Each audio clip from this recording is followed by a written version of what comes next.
नमस्कार दोस्तों, आज की इस वीडियो में आपको बताऊंगा कि आपके फ़ोन पे अकाउंट में इस तरह का प्रॉब्लम आता होगा। अकाउंट रिलेटेड इशू, ये कौन सा प्रॉब्लम है ये आप देख सकते हैं कि आपको दिखाई दे रहा होगा यूपीआई ट्रांजैक्शन इन, आपको यहाँ पूरा दिखाई दे रहा होगा। आपको मैं यहाँ दिखा रहा हूँ, देखिए आपको यूपी यानी कि अकाउंट रिलेटेड इशू जो ये आ रहा है, ये कि क्या क्यों प्रॉब्लम आ रहा है, ये क्या कैसा प्रॉब्लम है, इसका सोल्यूशन कैसे मिलेगा। देखिए हमने ₹1 किसी को भेज के देखता हूँ, तो देखिए अगर भेजता हूँ, भेजने के बाद क्या होता है, जैसे मैं भेज देता हूँ, जैसे मैं पिन डाल रहा हूँ, देखिए यहाँ पिन आपको दिख रहा होगा। पिन डालने के बाद जैसे डालता हूँ तो ये पैसा रिटर्न आ जाता है, मगर ये पैसा कटता नहीं है, फिर वही दोबारा आ जाता है अकाउंट रिलेटेड इशू। तो ये क्यों आता है और ये क्या है, मैं आपको बताता हूँ। ये पूरा सोल्यूशन बताऊंगा आज के इस वीडियो में, आपको बताऊंगा, तो इसलिए वीडियो को अंत तक ज़रूर देखें।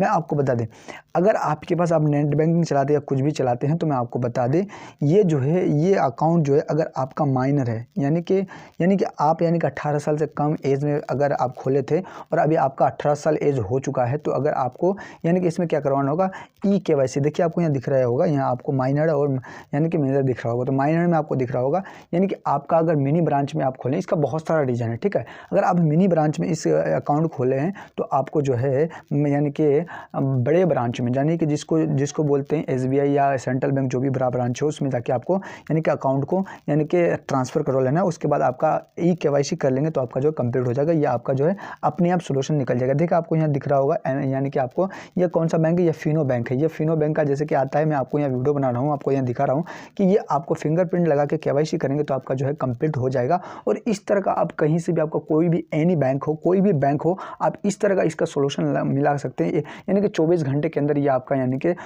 बिल्कुल सही हो जाएगा। अगर आपका कोई भी बैंक हो, बैंक में जाकर आप KYC करेंगे और उसके बाद देखिए फिंगर दे रहा है ना, आपको दिख रहा होगा, फिंगर देके उसके बाद आप ये कर दीजिए। जैसे को फिंगरप्रिंट लगाना ही पड़ता है अगर आप KYC करते हैं, तो ये KYC करते हैं। और उसके बाद अगर आपका आपका बैंक मिनी ब्रांच में है, तो आपको अपने ब्रांच में जाकर, जो आपका मेन ब्रांच है, उसी ब्रांच में जाके आपको अपने अकाउंट को आपको ट्रांसफ़र करवा लेना है। ट्रांसफ़र करने के बाद आपका 100% ये जो है सोल्यूशन हो जाएगा। तो इस तरह का जो आप जो है अपने घर बैठे या आप पता लगवा सकते हैं कि ये अकाउंट रिलेटेड इशू क्या है। मैं आपको हमने बता दिया, पूरा इन्फॉर्मेशन आपको बताएगा, तो क्यों करना पड़ता है, कि कैसे करना पड़ता है, पूरा हमने आपको बता दिया। अगर आपका फिर भी नहीं होता, अगर आपका माइनर था, आप कहेंगे कि मेरा तो 18 साल में ही हमने खोले थे, 18 साल जब था मेरा, मेरा एज, तभी हमने ये अकाउंट खोला था, तो मेरा कैसे होगा। तो आपको जाके अकाउंट से ब्रांच से आपको कांटेक्ट करना होगा और उसके बाद आपको एक बार KYC करना होगा। ये हर बैंक का अलग अलग इसका रूटीन होता है कि आपको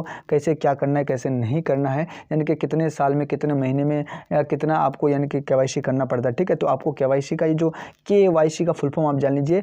KYC का फुल फॉर्म होता है नाउ योर कस्टमर, बैंक कह रहा है कि कस्टमर को जानो, तो इसलिए जानने के लिए आपको अपडेट करवा रहा है, सीधा किए तो KYC करना होगा आपका अकाउंट में। तो यही था वीडियो कैसा लगा, वीडियो अच्छी लगी तो वीडियो को लाइक करके चैनल को सब्सक्राइब जरूर कीजिएगा। चलते फिर मिलते हैं नेक्स्ट वीडियो में।